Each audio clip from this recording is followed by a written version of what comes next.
राधे राधे भक्तों, आपका मेरे चैनल मनमोहन क्रिएशन में बहुत बहुत स्वागत है।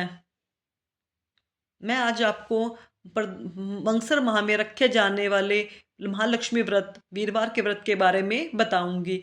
माता लक्ष्मी का नाम लेकर शुरू करते हैं। जय श्री गणेशाय नमः। गुरुवार की कथा प्रारंभ महालक्ष्मी व्रत की। ऐसी मान्यता है कि महालक्ष्मी व्रत को करने तथा कथा श्रवण से माता लक्ष्मी सदा के लिए भक्तों के घर में विराजमान हो जाती है। दीपावली के बाद यह एक ऐसा अवसर होता है जब व्यक्ति अब पूरे निष्ठा भक्ति से व्रत करे, सब कथा का श्रवण करे करके माता पिता लक्ष्मी को सरलता से प्रसन्न कर सकता है। और माता लक्ष्मी की सवारी क्या है यह जरूर बताएं। ओम नमो भगवते वासुदेवाय। गणपति जी का नाम लेकर शुरू करते हैं। माता रानी का मंत्र है, सर्व मंगल मांगल्ये शिवे सर्वार्थ साधिके शरणे त्र्यंबके गौरी नारायणी नमस्तु। किसी गांव में 7 भाई रहते थे। माता पिता का देहांत हो चुका था। सातों भाई कंगाली में जीवन काट रहे थे। वे रोज जमींदारों के खेतों में काम करने जाते और शाम को मजदूरी में एक एक किलो चने लेकर आते थे। घर आकर वे चने सकेते और खाकर सो जाते थे। गांव के मंदिर के पंडित जी से उनकी दशा देखी ना गई। उन्होंने एक दिन बड़े भाई से कहा, तुम्हारा विवाह हो चुका है, बहू का गोना क्यों नहीं करा लाते। भाई ने कहा, पंडित जी खुद के खाने के तो हमारा ठिकाना नहीं है, तो उसे कहाँ से खिलाएंगे।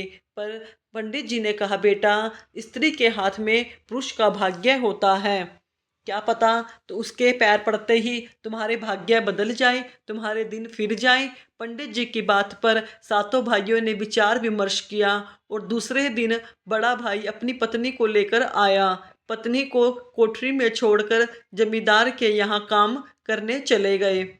नई नवेली पत्नी ने घर की दशा देखी। चारपाई टूटा था, घर की गृहस्थी बिगड़ी हुई थी, घर के चूल्हे टूटे फूटे पड़े थे, पूरा घर गंदा था।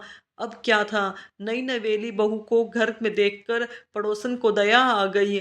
पड़ोसन उसे अपने यहाँ ले गई और प्रेम से भोजन कराया और भाइयों के जीवन का सारा हाल सुनाया।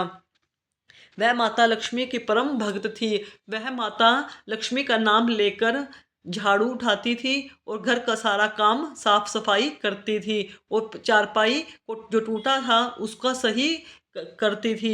चूल्हा जो टूटा फूटा था उसमें मिट्टी लगाती थी, पूरे घर को साफ करती और झाड़ू को आदर्शपूर्वक एक स्थान पर स्वच्छ स्थान पर रख देती। शाम को सब भाई चने लेकर लौटे तो बहू ने सब चने लेकर पड़ोसन के घर चली गई। वह आधे चने बेचकर उसने तेल मसाले और गुड़ ले लिया। वही चक्की चने पीस लिए और 1 घंटे भर में रोटी चने की दाल और गुड़ की पत्तल सातों भाइयों के आगे रख दी। सातों भाइयों ने की आंखें फटी की फटी रह गई। ऐसा भोजन अपने घर में उन्होंने कभी नहीं किया। दूसरे दिन भाई काम पर चले गए तो उस नई नवेली बहू ने सबको रात की बची एक एक रोटी नाश्ते में परोसी।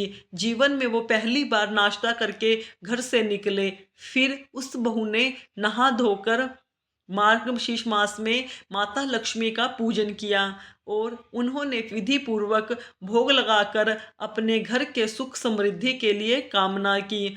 दूसरे दिन सातों भाइयों को पहली बार जल्दी घर पहुंचने की उमंग उठी हुई। जल्दी जल्दी काम निपटाकर वे चने लेकर घर पहुंचे और फिर स्वादिष्ट भोजन पाया।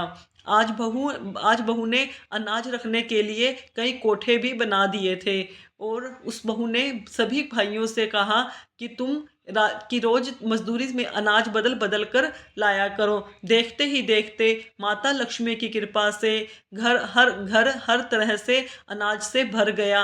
अब अतिरिक्त अनाज बेचकर वह बर्तन और बारी बारी से सबके लिए नए नए कपड़े भी लाई। 2 महीने के अंदर ही सारे घर की दशा बदल गई।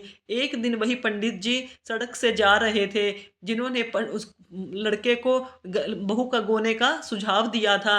उस घर के सामने से निकले तो भाइयों ने उनको आशीर्वाद लिया और पंडित जी ने मुस्कुरा कर कहा, क्यों पुत्रों, कहा था ना मैंने स्त्री ही घर का भाग्य बदल सकती है, क्योंकि वही घर की लक्ष्मी होती है। घरनी बिना घर नहीं, डेरा बिना धरती नहीं, बिना स्त्री के घर भूत का डेरा होता है। जहाँ स्त्री होती है वहीं माँ लक्ष्मी की पूजा होती है, माँ लक्ष्मी की भक्ति होती है, वहाँ माता लक्ष्मी सदैव निवास करती है, उसके घर को छोड़कर कभी भी नहीं जाती है। सभी भाइयों ने हाथ जोड़ लिए और कहा, आपने और इस मत लक्ष्मी ने हमारा जीवन बदल कर रख दिया। जय हो माता लक्ष्मी की। ओम नमः शिवाय। ओम नमो भगवते वासुदेवाय।